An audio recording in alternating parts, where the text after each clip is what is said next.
Serye naman tayo ngayong araw na ito. Ngayon ay Linggo.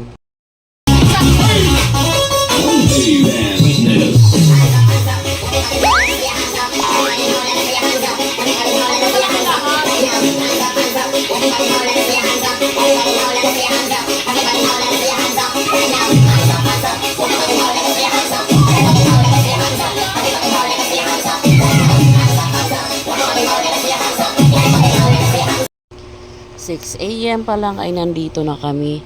Sobrang aga nga namin dumating kasi nga naman kagabi ay hindi ako nakatulog ng maayos. Kaya alas 4 gising na ako. Pagdating na mga 5 AM ay naligo na ako. At ng 6 AM naman ay umalis na ako at kasama kong aking inaanak na umalis. Pagdating namin dito ay kami ang unang-unang dumating. Wala pang katao-tao, early bird kaming dalawa. So okay din lang naman para makapaghanda-handa pa kami.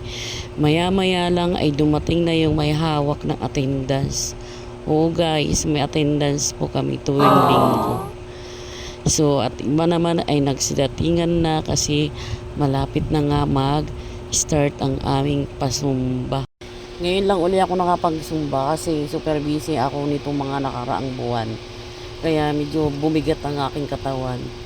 Kailangan ko na talaga magsumba. Kailangan bawasan ko na yung aking mga taba-taba sa katawan.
Pagdating naman ng tanghali ay sinamahan ko nga magpagupit ang aking asawa. At pagkatapos niya magpagupit ay kumain na rin kami. At alam niyo naman, Father's Day ngayon at binigyan siya ng kanyang anak pampagupit at pangkain na rin. So dito nga kami kumain sa Chowking kasi ito ang gusto niya. Ang in-order ko lang naman ay ang wonton mami at ang kanya naman ay laureate. At umorder din kami ng halo-halo. Nagsalo na kami kasi hindi ko naman mauubos ang halo-halo. So, yun lang. Bye!